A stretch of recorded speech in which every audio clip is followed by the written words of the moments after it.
Assalamualaikum warahmatullahi wabarakatuh. Perkenalkan, nama saya Amalia Wulandari. Saya berasal dari SMK Negeri 2 Bale Endah, Kabupaten Bandung. Saat ini saya akan memaparkan mengenai kesimpulan dan refleksi modul 11 dari program Calon Guru Penggerak Angkatan 7 yang telah saya ikuti. Setelah saya mempelajari mengenai pemikiran Ki Hajar Dewantara pada modul 1, saya menyimpulkan beberapa hal. Yang pertama, mendidik siswa itu harus sesuai dengan kodrat alam dan kodrat zamannya. Yang kedua, guru harus bersifat sebagai among yang bisa menuntun siswa dalam proses belajarnya.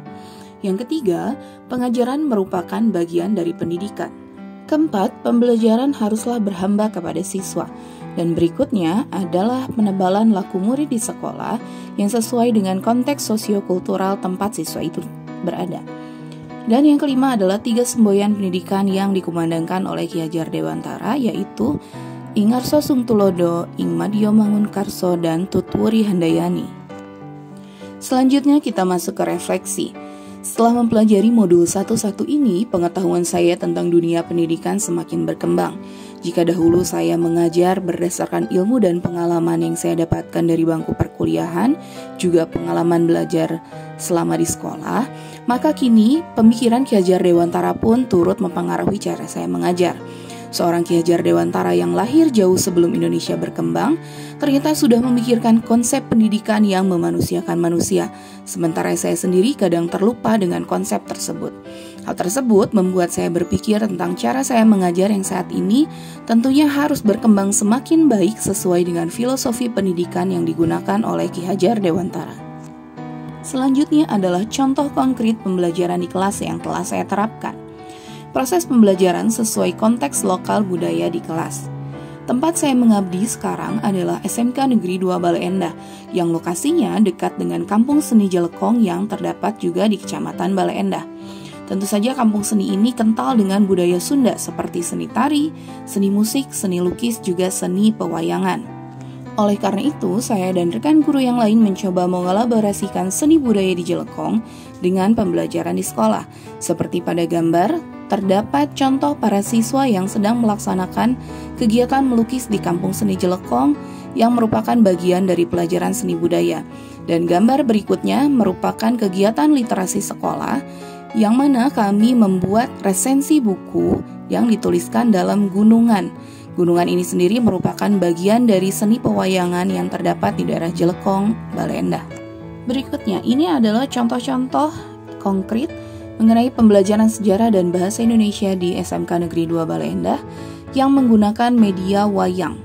Dapat kita lihat di sini adalah materi memerankan tokoh dalam cerpen, juga masuknya agama Buddha ke Indonesia dalam mata pelajaran sejarah. Selanjutnya adalah contoh konkret dalam pembelajaran sesuai dengan kodrat alam siswa. Jika biasanya saya menentukan satu tema untuk menulis cerpen atau teks eksposisi, kali ini saya membebaskan siswa untuk memilih tema cerpen dan tema teks eksposisi yang akan mereka buat. Saya menyimpan beberapa gambar di papan tulis sesuai dengan minat yang mungkin digemari oleh para remaja SMK.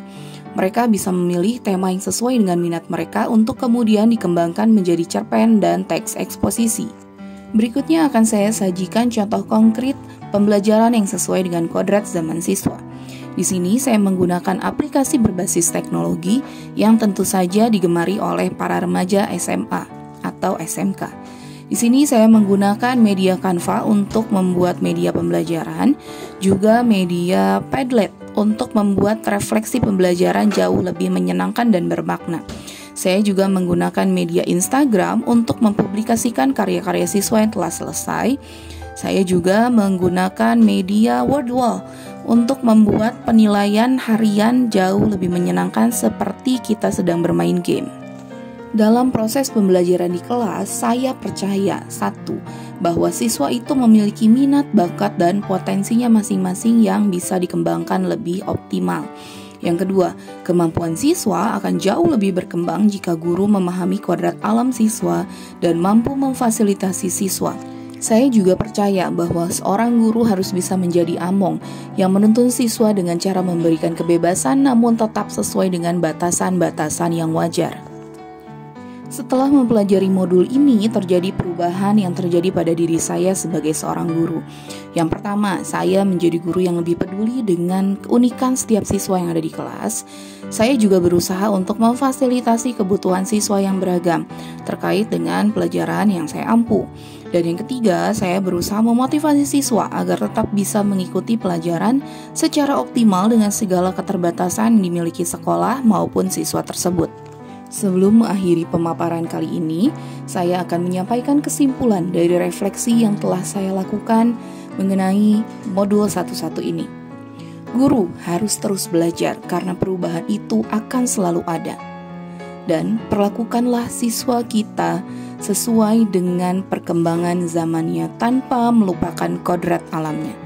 Mari para guru hebat terus bergerak. Terima kasih.